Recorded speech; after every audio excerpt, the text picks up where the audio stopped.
Hai, Assalamualaikum. Welcome back to our channel. Terima kasih kepada yang mana dah klik video ni. Aku doakan korang dimurahkan rezeki dan diberikan kesihatan yang berpanjangan, insya-Allah. So geng, hari ni aku nak share satu pengalaman, yang mana pengalaman ni dihantar oleh Encik Faris Shah kepada aku tentang Pontianak.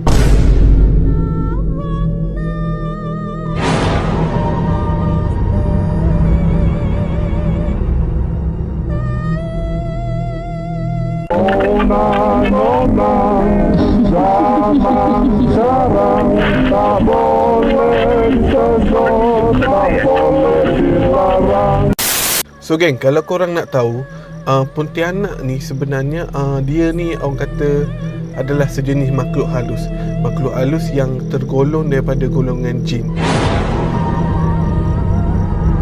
Dan masyarakat Melayu percaya yang Pontianak ini sebenarnya berasal daripada seorang perempuan yang mati ketika mengandungkan anaknya. Pontianak ni yang biasa kita tengok dekat TV, dekat movie apa semua, dia akan tunjuk satu jemaah di mana jemaah itu jemaah seorang perempuan. Kita tengok seorang perempuan yang berambut panjang dan berjubah putih.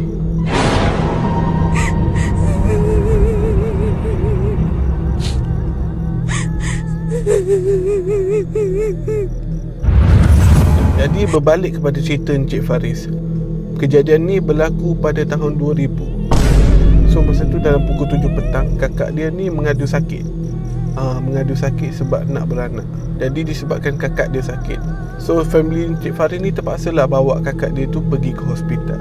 Tetapi geng, Encik Faris ni tak dapat ikut. So, kenapa tak dapat ikut? Dia tak dapat ikut sebab dia terpaksa tinggal di rumah sebab nak jaga rumah. Jadi Encik Faris ni beritahu yang malam tu dia tak keseorangan lah. Jadi adik saudara Encik Faris ni akan datang ke rumah Encik Faris lah. Tapi Encik Faris tak tahu bila dia akan sampai ke rumah.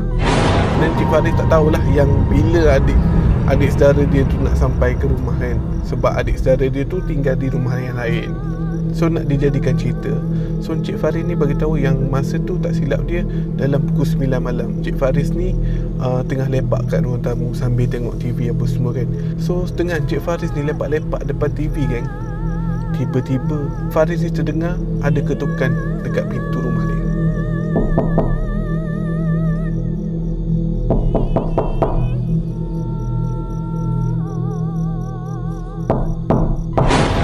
So Encik Faris ni beritahu yang dia tak tahu kenapa masa tu dia memilih untuk mendiamkan diri. Encik Faris beritahu yang masa tu bila dia dengar ketukan tu, Encik Faris ni memilih untuk mendiamkan diri. So Encik Faris beritahu selang 2-3 minit kan, tiba-tiba dia dikejutkan. Pintu rumah Encik Faris diketuk buat kali yang kedua.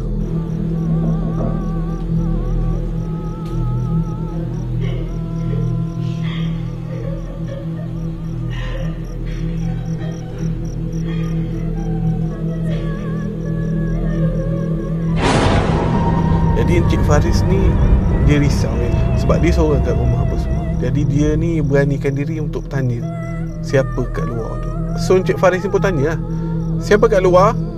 Cari siapa lebih kurang macam tu kan. Tapi kan tak ada jawapan. Sunyi sepi kan. Jadi Encik Faris ni cakap yang dia nak sedapkan hati. Dia kata mungkin dia salah dengar. Jadi dia pun sambunglah tengok TV. Jadi bila dia tengah tengok TV tu kan, tiba-tiba kan, lagi sekali pintu rumah dia tu diketuk. So bila Encik Faris ni dengar pintu rumah dia diketuk buat yang kali ketiga, Encik Faris pun tak cakap banyak. Dia terus bangun dan pergi menuju ke pintu kan. Bila sampai di depan pintu, Encik Faris pun terus buka pintu. Bila dia buka pintu, yang ni memang seram kan. Bila dia buka pintu, tak ada siapa-siapa pun berada di depan pintu.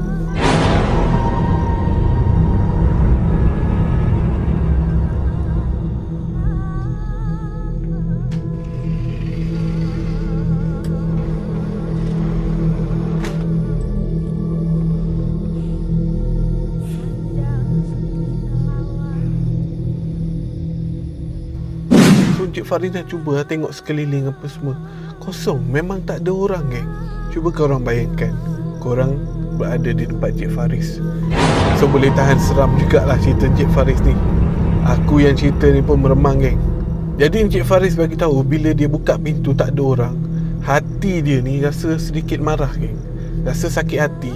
Yelah kan, dah tadi ketuk-ketuk pintu, tapi bila buka tak ada orang pula. Siapa tak marah? Kalau korang pun mesti korang marah. Kalau aku sekalipun aku mesti marah. Tengah syok tengok TV, tiba-tiba ada orang ketuk pintu. Bila buka tak ada orang. Disebabkan tak ada orang, Encik Faris pun teruslah tutup pintu. Encik Faris pusing je kat belakang. Tiba-tiba Encik Faris terdengar. Jadi bila Encik Faris dengar je ada orang ketuk pintu, dia pusingkan badan, terus dia buka pintu kan. Bila dia buka pintu, masih benda yang sama. Tiada siapa pun di depan pintu. So, disebabkan tak ada orang, Encik Faris ni nak tutup pintu lah kan. Tapi semasa Encik Faris nak tutup pintu, Encik Faris terdengar satu bunyi geng. Bunyi tangisan bayi.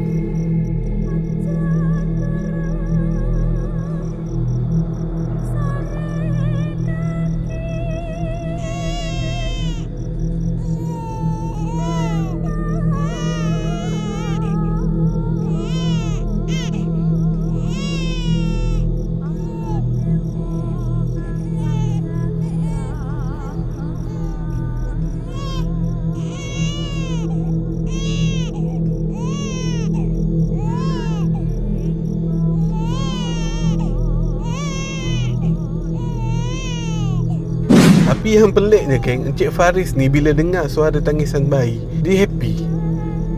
Korang tahu tak kenapa dia happy? Encik Faris beritahu dia happy sebab dia fikir kakak dia dah balik. Dia tak cakap banyak, dia buka balik pintu kan. So bila buka pintu memang tak ada orang geng. Encik Faris ni cakap yang dia terpaksa turun nak check kat luar kan. Tapi bila dia check memang tak ada orang geng. Memang tak ada siapa-siapa pun kat luar.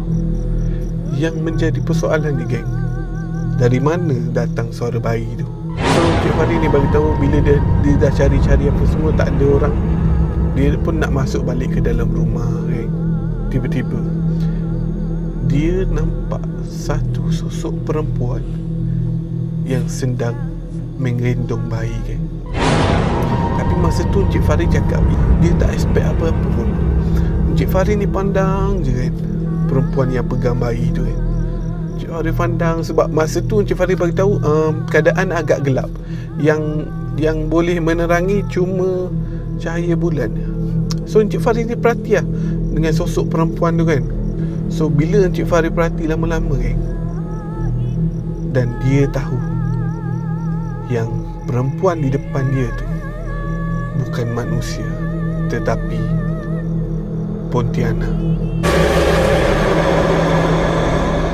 Jadi bila Encik Faris tahu yang di depan dia tu adalah Pontianak, dia tak cakap banyak geng. Dia tak cakap banyak, dia terus berlari masuk ke dalam rumah dan dia tutup pintu. Masa tu Encik Faris beritahu yang memang dia agak-agak takut geng. So Encik Faris ni memang takut gila kan. Keadaan masa tu memang Encik Faris takut. Sebab apa takut geng? Sebabnya dia terdengar bunyi tangisan bayi serta bunyi ketukan pintu serentak geng.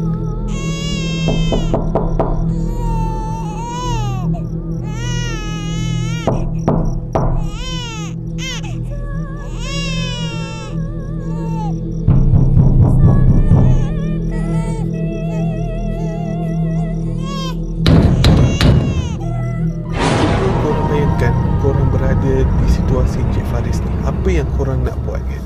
So Encik Faris ni duduk je kat ruang tamu, tak berani nak pergi mana-mana geng. So Encik Faris bagi tahu yang Allah saja yang tahu macam mana situasi dia masa tu geng. Jadi selang beberapa minit geng, Encik Faris bagi tahu yang keadaan kembali reda. Dengan bunyi tangisan, bunyi ketukan pintu semua dah tak ada.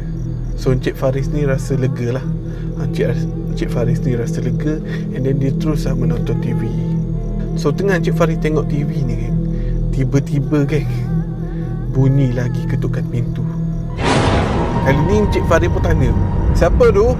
Tapi kali ni ada orang menyahut geng. Alang ni, bukalah pintu. Rupanya adik saudara Encik Faris dah sampai. Masa tu Encik Faris lega geng.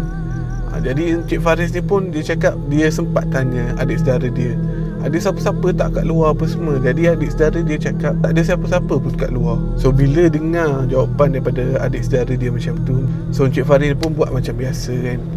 Bukan apa dia tak nak lah adik saudara dia ni takut apa semua kan. So dia buat macam biasa, macam tak ada apa-apa. Jadi selepas kejadian tu, Cik Faris ni bagi tahu yang dia tak cerita kat siapa-siapa lagi pengalaman ni. Jadi aku rasa beruntung lah, sebab Encik Faris ni sudi nak share pengalaman seram dia dekat aku. So itu sajalah pengalaman Encik Faris berkenaan diganggu oleh Pontianak. So siapa-siapa yang ada pengalaman seram nak share kepada aku, boleh pergi dekat email aku, dekat IG aku, korang PM je aku. InsyaAllah nanti aku akan ketengahkan pengalaman korang. Jadi kan jangan lupa tekan like, share dan komen. Dan yang paling penting kan, tekan subscribe dan tekan tombol notification tu untuk korang tak terlepas video-video terbaru daripada aku. So itu saja geng untuk malam ni. Semoga berjumpa lagi geng. Assalamualaikum.